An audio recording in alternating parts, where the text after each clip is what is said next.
Salut à tous et bienvenue pour une autre lovely vidéo. En Guinée, c'est matin du 1er février 2024. Les femmes de la commune de Kaloma à Conakry ont organisé une manifestation bloquant l'accès à la presqu'île abritant les ministères et la présidence du pays. Elles réclament la réparation de leurs maisons détruites lors de l'explosion d'un dépôt de carburant en décembre dernier. La photo qui a attiré mon attention aujourd'hui, elle est significative. La photo de la droite que vous voyez devant vous ici date de 2020.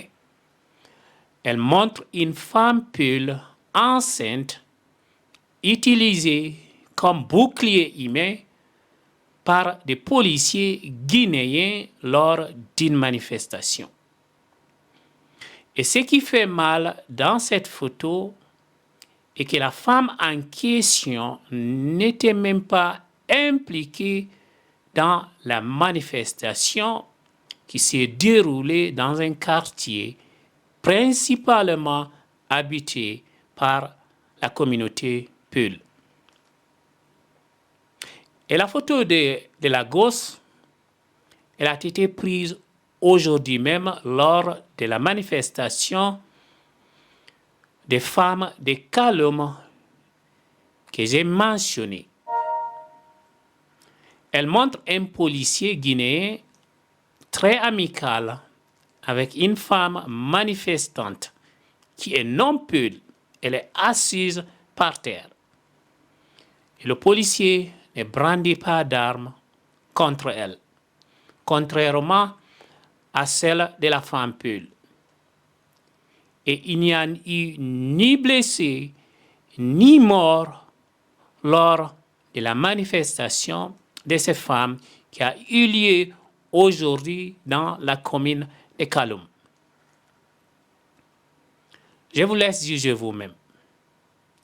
Il est facile de remarquer la disparité entre les deux photos. En Guinée, il semble y avoir un traitement inéquitable en matière de justice, de maintien de l'ordre, de nomination des ministres, par exemple, d'un directeur, etc.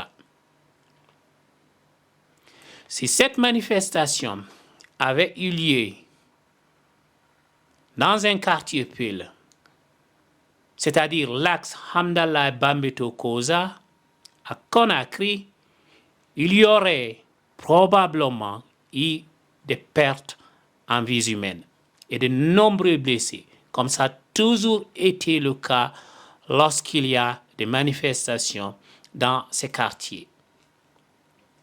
Je vais donner un autre exemple frappant, et celui du blogueur Peul qui s'appelle Mamadou Bailo Diallo, surnommé Guido Fulbe. À la droite de cette photo, ce monsieur a été enlevé par la police guinéenne dans son village de Koundara pour avoir critiqué le régime militaire de Doumbouya. Auparavant, ce jeune critiquait aussi le régime d'Alpha Condé. Il a été kidnappé. Personne n'a eu de ses nouvelles pendant plus de 3 semaines. Ce monsieur est actuellement en prison à Conakry. Il a passé plus d'1 an en prison sans inculpation ni jugement.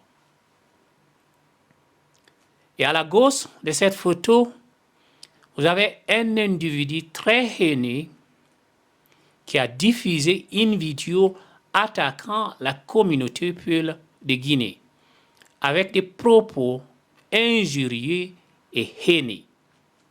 Et malgré une pseudo-arrestation,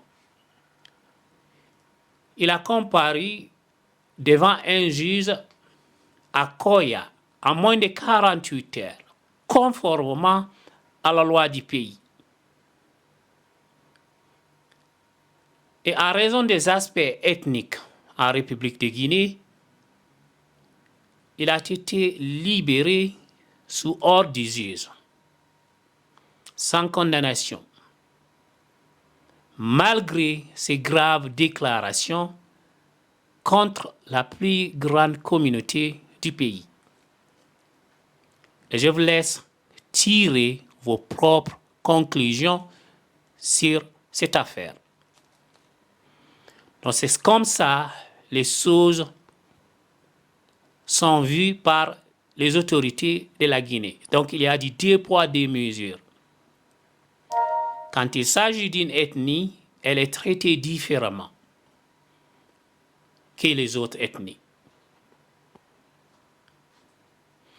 Merci d'avoir regardé cette vidéo. N'oubliez pas de la partager avec vos amis dans les groupes Facebook et WhatsApp. À très bientôt. Ciao.